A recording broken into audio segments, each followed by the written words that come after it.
Phoenicia ship replica in Montrose, Iowa, is by far the country's most important artifact connecting America to the Old Testament. It weighs 40 tons and measures 66 feet in length. Its height exceeds 75 feet. There is nothing to compare with any other artifact that clearly connects the Old and New worlds.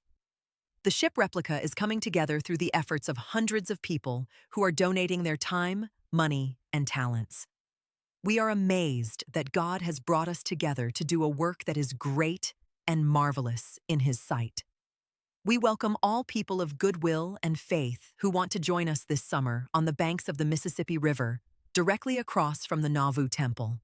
Anyone who has studied the history of the ancient world's best seafarers soon recognizes the historical fact that their ships had masts made in the design of a horsehead.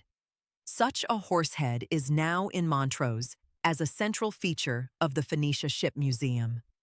The horsehead was designed and made in the Old World, and she is now in the New World. She sailed 30,000 nautical miles on 2 oceans and 3 seas. She stands as a clear witness of what the Phoenicia ship replica means for the history of ancient America.